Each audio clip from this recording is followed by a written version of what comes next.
Shalom, haleluya, salam sejahtera bagi saudara sekalian yang diberkati Tuhan. Damai sejahtera dan sukacita dari Roh Kudus kiranya tetap melingkupi kehidupan saudara sekalian dimanapun saudara berada. Puji Tuhan. Firman Tuhan yang akan menjadi renungan bagi kita hari ini terdapat dalam Markus 6 ayat 4. Demikian firman Tuhan. Maka Yesus berkata kepada mereka, "Seorang nabi dihormati di mana-mana, kecuali di tempat asalnya sendiri, di antara kaum keluarganya dan di rumahnya." Amin. Saudara kekasih dalam nama Tuhan Yesus Kristus, upah menghormati seorang nabi sebagai nabi itu begini.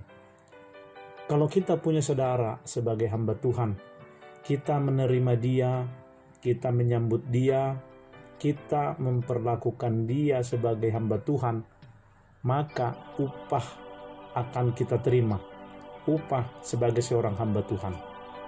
Saudara kekasih dalam nama Tuhan Yesus Kristus, mari kita perhatikan apa yang dikatakan dalam Matius 10 ayat 41a.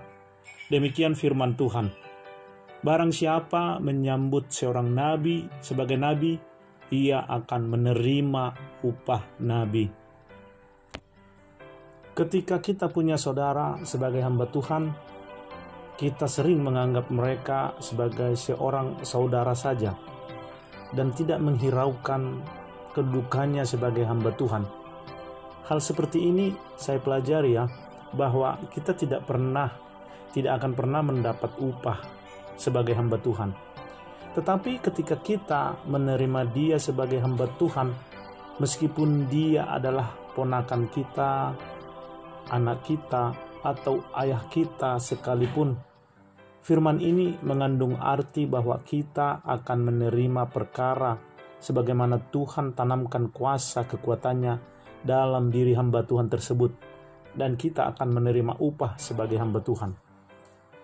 Mereka yang menghormati nabi sebagai nabi akan menerima upah sebagai nabi.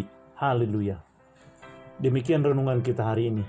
Kiranya menjadi berkat dan penghiburan bagi kita sekalian. Mari kita berdoa. Bapa yang baik, terima kasih renungan harian saat ini telah mengingatkan kami supaya kami dapat memperlakukan seorang nabi sebagai nabi.